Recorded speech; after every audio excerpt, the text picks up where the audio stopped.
안녕하세요, 한상기입니다. 오늘 소개해드릴 차는 쌍용 베리뉴 티볼리입니다. 베리뉴 티볼리는 기존 모델의 부분 변경 모델이고 출시 4년 만에 페이스리프트가 된 거죠. 그걸 생각을 하면은 티볼리는 업그레이드가 조금 늦었다고 할 수 있죠. 그럼에도 불구하고 티볼리는 꾸준하게 판매를 보여왔어요. 특히 현대 코나와 기아 스토닉이 나온 이후에도 꾸준하게 판매를 보였고, 친환경 모델을 제외를 한다면은 동급에서 가장 잘 팔리는 모델이라고 할 수가 있죠. 이번에 부분 변경된 티볼리는 꽤 많은 부분이 달라졌는데, 눈에 보이는 가장 큰 변화는 역시 실내죠. 실내가 풀모델 체인지라고 해도 무방할 만큼 큰 폭으로 디자인이 변경이 됐고요. 가솔린과 디젤 엔진도 업그레이드가 됐습니다. 가솔린의 경우에는 기존의 1.6L가 새로 개발된 1.5L 터보로 바뀌었고요. 디젤 엔진도 출력이 조금 더 높아졌습니다. 외관 디자인은 기본적인 틀을 지키고 있는데, 세부적인 디테일에서 조금 변화가 생겼죠. 그릴을 비롯한 전면의 얼굴은 도요타 라브4가 좀 연상이 되기도 하고요. 어쨌든 대부분의 페이스리프트 모델이 그렇듯이 기존 모델 대비 좀 더 신선함이 생겼죠. 전면의 헤드램프도 전부 LED가 들어갔고요. 이 후면의 디자인은 테일램프의 그래픽이 바뀐 게 가장 눈에 띄고요. 그리고 기존 모델 대비 뒤에서 보면은 좀 더 높아 보이는 그런 느낌이 있습니다. 타이어는 금호 타이어의 솔루스 TA31, 사이즈는 215에 50R 18입니다. 이 18인치 휠 사이즈를 생각을 하면은 215는 좀 폭이 좁죠. 예, 티볼리 부분 변경의 실내는 굉장히 많이 달라졌죠. 이 실내 디자인이 달라진 것만 보면은 부분 변경이 아니라 풀모델 체인지라고 해도 될 것 같아요. 그 정도로 실내의 디자인이 많이 달라지기도 했지만 내장재도 좀 더 좋아졌습니다. 티볼리는 그 내장재가 그렇게 썩 좋지 못했잖아요. 근데 지금은 적어도 이게 시각적으로는 예전만큼 그렇게 좀 싼 티는 나지 않는 것 같아요. 그리고 대시보드에 적용된 장식만 봐도 기존에 비해서 좀 신경을 많이 썼죠. 실내가 좋아 보이는 이유 중에 하나가 바로 이 모니터인데, 제가 다른 시승기에서도 말씀을 드린 것처럼 그 실내에서 계기판이나 모니터의 화질이 좋거나 크기가 좀 크면은 시각적으로 좀 고급스러운 느낌을 받기가 쉽거든요. 이 티볼리가 그렇죠.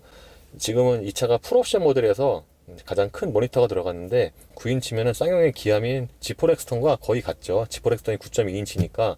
근데 시각적으로는 이 티볼리에 적용된 이 9인치가 조금 더 커 보이는 것 같아요. 왜냐하면 이 차가 G4 엑스턴보다는 그 폭이 좀 좁잖아요. 그래서 시각적으로는 얘가 좀 더 커 보이고, 그리고 요즘에는 이렇게 가장 상단에 송풍구를 배치하는 경우를 이렇게 많이 안 봤는데, 이 가장 상단에 송풍구가 두 개가 있으니까 이것도 약간 좀 특이합니다. 지금은 홈 화면이고요. 그 커진 모니터 사이즈에 비해서 안쪽에서 볼 수 있는 그런 메뉴의 수는 그렇게 많지가 않아요. 여기 셋업으로 들어가면은 이 정도의 메뉴가 나오는데, 모니터보다는 계기판에서 설정할 수 있는 그런 메뉴의 수가 더 많습니다. 이 후방 카메라는 확실히 모니터가 커지니까 좀 더 잘 보이긴 하죠. 그런데 요즘에 거의 대부분 운전대와 연동되는 그런 가이드라인이 있잖아요. 없는 차를 거의 본 적이 없는데, 이 차는 지금 이 가이드라인이 운전대 조향과 연동이 되지 않습니다. 이건 좀 아쉬운 부분이죠. 이 실내 전체적으로 보면 하이그로시가 되게 많이 쓰였죠. 지금 보시는 것처럼 이 모니터 상단부터 이 공조향치가 있는 이 밑에까지 전체가 다 블랙 하이그로시인데, 요즘에는 뭐 하이그로시를 워낙 많이 쓰니까 티볼리의 차급을 생각을 하면은 어느 정도 이해가 가는 부분이죠. 이 공조향치 같은 경우에는 사용하기가 되게 편하게 그렇게 디자인이 되어 있어요. 보시는 것처럼 조작을 하면은 이 모니터에 관련 정보가 곧바로 표시가 되고요. 그리고 예전에 비해서 좋아진 게 뭐냐면은 이런 마무리나 작동 질감인데, 기존의 티볼리는 이런 다이얼을 돌리면은 뭔가 작동감이 되게 불분명하고 막 헐겁고 그랬거든요. 근데 이 차는 적어도 이렇게 유격도 굉장히 적고, 돌릴 때 뭐 독일차만큼은 아니지만 약간씩 좀 감성적인 소리도 나고, 그래서 기존에 비해서 굉장히 많이 좋아졌다고 할 수가 있죠. 그리고 티볼리보다 비싼 차 중에는 이 공조향치에 별도의 액정이 없는 경우도 있잖아요. 그거 생각하면은 이 별도의 액정 있는 것도 괜찮죠. 이 아래쪽엔 통풍과 열선 시트가 있고요. 그 밑에는 드라이브 모드와 USB, 그리고 ISG 온오프 버튼이 있습니다. 이 드라이브 모드 버튼이 좀 운전석과 멀리 있기도 하지만, 이게 앉은 상태에서 보면은 이 드라이브 모드라고 써 있는 게 잘 안 보여요. 그래서 뭐 언어가 돼서 익숙해지면 상관이 없겠지만, 처음 타는 입장에서는 이게 지금 드라이브 모드 버튼인지 아닌지 좀 헷갈리죠. 기어 레버 앞쪽의 공간은 기존과 동일하고요.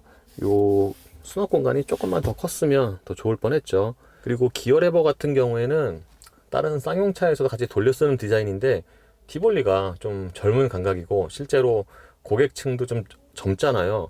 그런 걸 생각을 하면은 이 기어 레버의 디자인이 너무 올드하죠. 이 기어 레버는 그냥 딱 지포 렉스턴이나 렉스턴 스포츠에 어울릴 만한 그런 좀 올드한 디자인인데 이 티볼리에는 좀 안 맞는 게 아닌가 싶습니다. 기어레버 뒤에 컵홀더 디자인은 기존과 동일한 것처럼 보이고요. 날개에는 따로 없어요. 그리고 티볼리는 풀옵션 기준으로 하면은 이 내장재의 색깔은 지금 보시는 이렇게 베이지보다는 검은색이 더 나은 것 같아요. 이 베이지는 검은색보다 좀 덜 예쁘죠. 센터 콘솔 박스의 용량은 차 크기에 생각을 해도 조금 작은 편이고요. 다른 차와 다르게 이쪽 편에 좀 길쭉한 물건을 넣을 수 있게 디자인을 했죠. 운전대는 차 크기에 맞는 그런 사이즈고요. 이 가죽이 손에 잡히는 감각도 괜찮습니다. 그런데 이 운전대가 보통의 요즘 다 승용형이잖아요, SUV가. 그걸 감안을 하면은 이 운전대의 각도가 좀 저쪽으로 이렇게 누워져 있는 게 아닌가 싶어요, 계기판 쪽으로. 그래서 이게 그냥 봤을 땐 모르는데 운전을 하면은 이게 조금은 좀 불편하게 느껴질 수도 있습니다. 모니터만큼 많이 바뀐 게 이 계기판이죠.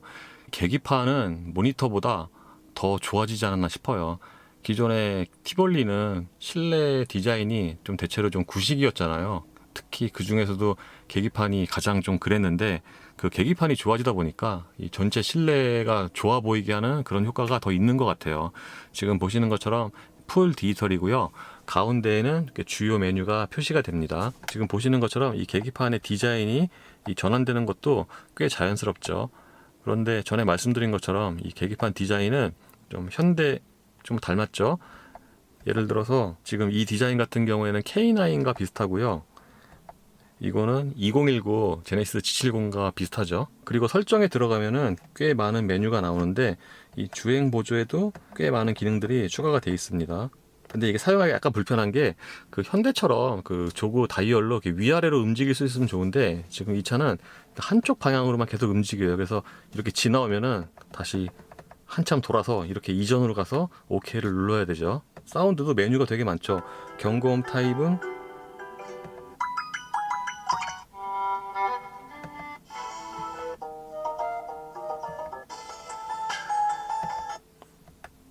그리고 방향지시 등의 사운드 음량은 이렇게 3단계로 조절할 수가 있고요. 어쨌든 그래서 모니터와 함께 실내에서 가장 좋아진 부분이 바로 이 계기판이 아닌가 싶습니다. 스티어링 칼럼 왼쪽에는 계기판 밝기 조절과 ESC 온오프, HDC, 차로 유지 장치, 그리고 운전대 열선 등의 버튼이 모여 있습니다. 시트는 기존에 비해서 쿠션의 길이가 조금 늘어난 것 같아요. 이따가도 말씀을 드리겠지만 이 시트의 쿠션이 기존에는 좀 짧았거든요, 성인 남자 기준으로. 근데 지금은 저한테도 어느 정도는 길이가 충분합니다. 반면에 이 시트의 가죽은 또는 쿠션은 좀 되게 딱딱해 갖고 그것 때문에 운전을 조금만 오래 하면은 좀 엉덩이나 좀 허리가 좀 아픈 면은 있어요. 특히 저 엉덩이 끝이 닿는 부분이 좀 더 딱딱하게 느껴집니다. 유리는 1열만 상하형 모드 원터치가 적용이 됐고요.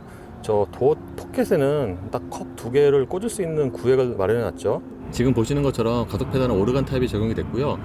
그 가속 페달의 폭이 좀 좁은 게 아닌가 싶습니다. 2열의 무릎 공간은 성인 남자가 앉기에는 좀 부족하죠. D세그먼트 SUV가 대부분 그렇듯이 2열에 앉으면 확실히 무릎 공간은 좀 부족합니다. 제가 앉았을 경우에 무릎과 앞시트 사이에 주먹이 2개가 좀 안 들어가요. 그러니까 좀 장거리를 가거나 그러면은 불편할 수 있습니다. 반면에 2열 시트의 등받이 각도는 어느 정도 뒤로 뉘어 있는 편이어서 저거는 나쁘진 않은 것 같아요. 그리고 머리 공간도 괜찮은 편입니다. 쌍용에 따르면 티볼리의 트렁크 용량은 동급에서 가장 넉넉한 수준이고요. 그런데 이 바닥은 좀 올라와 있는 편이에요. 그리고 이 밑에 쪽에는 이렇게 커버를 드러내면 추가적인 또 수납 공간이 있습니다. 예, 지금은 에어컨 끈 상태이고요. 공회전 때 엔진 소리는 어느 정도는 좀 귀에 잘 들리죠. 이게 디젤만큼은 아니지만 그 음색 자체가 좀 그와 비슷해요. 반면에 이 정차 중에 진동 같은 경우에는 굉장히 억제를 잘했어요. 기존의 1.6 가솔린은 정차 중에 진동이 좀 있었던 걸로 기억을 하거든요. 이 운전대라든가 시트로. 근데 이 1.5 터보는 정차 중에 이 진동 억제를 잘 했네요. 그리고 보통 에어컨을 켰을 때 그 NVH가 떨어지는 건 그것도 차 급과 비례를 하는데 이 티볼리 같은 경우에는 정차 중에 에어컨을 켜도 진동이 거의 늘어나질 않네요. 그러니까 에어컨 유무에 상관없이 진동 억제는 꽤 잘했다고 말씀을 드릴 수가 있겠습니다. 당장 어저께 탄 QM6 LP만 해도 정차 중에 진동은 없는데 에어컨을 키면은 진동이 바로 딱 두드러지게 생겼거든요. 그걸 생각을 하면은 이 티볼리 가솔린은 에어컨 켰을 때의 진동 억제가 꽤 좋은 편이죠. 이 차의 파워트레인은 1.5L 가솔린 터보와 6단 자동 변속기로 조합이 됩니다. 기존의 1.6L 자연흡기를 대체를 하고요. 이게 단순히 대체만 하는 게 아니라 엔진 출력이 굉장히 많이 올랐어요. 이 차 최고 출력이 163마력이니까 기존의 1.6L 자연흡기에 비하면은 출력면에서 보면은 아예 좀 급이 다른 거죠. 그러니까 이 엔진 출력을 생각을 하면은 2L 자연흡기와 거의 비슷하다고 할 수도 있겠네요. 그리고 변속기는 기존과 같은 6단을 사용을 하고 있는데, 미리 말씀을 드리면 이거 역시도 기존 대비해서 좀 매칭이 좀 좋아진 것 같아요. 저는 쌍용차 탈 때마다 이 변속기가 가장 주행해서 약점이라고 생각을 했는데, 이 티볼리 같은 경우에는 부분 변경이 되면서 그런 부분이 조금은 좀 좋아진 것 같아요. 보통 B세그먼트 SUV 하면은 그렇게 방음에 신경을 많이 못 쓰잖아요. 이 차 역시도 그 전반적인 방음이 좀 부족한 편이죠. 그러니까 엔진 소리나 그 타이어 소음이 좀 실내로 어느 정도는 들어오는 편입니다. 엔진 같은 경우에는 공회전 때도 그렇지만 일단 출발하면은 그 회전수가 낮은 상황에서도 어느 정도는 좀 안으로 엔진 소리가 들어오죠. 그리고 그 음색이 지금이 새 차라서 그런지 그렇게 매끄러운 소리는 아니고, 참고로 지금 이 차의 주행거리가 303km네요. 제가 처음 운전 시작했을 때는 한 220km였는데, 어쨌든 그러니까 이런 약간 좀 거친 엔진 소리는 나중에 좀 길이 들면은 더 좋아지지 않을까 생각이 됩니다. 보통 엔진 출력이 늘어나면은 더 뛰어난 가속력을 연상을 하는데, 사실 그게 맞기도 하지만 다른 면에서도 좀 장점이 있죠. 그러니까 힘이 세면은 그 일반적인 상황에서도 좀 더 여유롭거든요. 기존의 1.6L 가솔린은 밟아도 이렇게 소리만 크고 잘 나가진 않고 그랬는데, 이 차는 소리는 크지만 그에 맞게 잘 나가기도 합니다. 아까 고속도로 타고 오면서 그런 생각도 했어요. 기존의 1.6L 가솔린이면은 이렇게 좀 쉽게 추월하기가 힘들었을 건데, 근데 이 차는 그걸 생각을 하면은 훨씬 더 여유롭거든요. 물론 이 차가 지체 현상이 없는 건 아니에요. 대략 지금 2000rpm인데 여기서 가속도 이렇게 쭉 밟으면은 좀 반응이 늦게 나오죠. 대략 한 3000rpm은 돼야지 그때부터 본격적으로 그 터보의 힘을 받는 것 같아요. 그 이하에서는 좀 지체 현상이 한 박자 정도 좀 늦습니다. 물론 일상 용도로 그냥 천천히 밟고 다니기에는 무난하지만, 그러니까 이 차 본래의 힘을 좀 느끼려면은 좀 더 회전수를 써야 되죠. 베리뉴 티볼리 처음 나왔을 때 저는 1.5L 터보 엔진의 그 성능이 꽤 궁금했는데, 이 정도면은 만족하는 편이에요. 기존의 1.6L 가솔린과 비교를 해서 그럴 수 있지만, 전체적으로 비록 터보레그가 있고 고회전 세게 돌릴 때 질감이 좀 떨어지는 면도 있긴 하지만, 전체적인 성능은 꽤 만족을 합니다. 특히 이런 언덕길에서 쭉 밟았을 때 치고 올라가는 힘이 기존과 비교할 수가 없죠. 그 한 가지 불만 중에 하나가 이 드라이브 모드인데, 쌍용차가 대체로 그렇긴 하지만 드라이브 모드가 노멀과 스포츠, 윈터 세 가지가 있는데, 노멀에서 스포츠 모드로 바꾸면은 그냥 별로 이렇게 달라지는 게 별로 없어요. 보통 스포츠 모드로 바꾸면 어느 브랜드든 그 대부분의 세팅은 비슷하거든요. 초기 반응이 빨라지고 가속 페달에, 대략 그게 공통적인 그런 세팅인데, 이 차는 또는 쌍용차 다른 차도 스포츠 모드로 바꿔도 그렇게 크게 체감적으로 달라지는 부분이 없어갖고 그거 좀 아쉽더라고요. 이 정도의 성능이면, 그러니까 특히 요 티볼리만한 사이즈의 차에 163마력이면은 좀 어느 정도는 좀 넉넉하게 또는 스포티하게 탈 수도 있는데, 스포츠 모드를 좀 더 신경을 써서 세팅을 했으면은 더 재밌었지 않을까 싶습니다.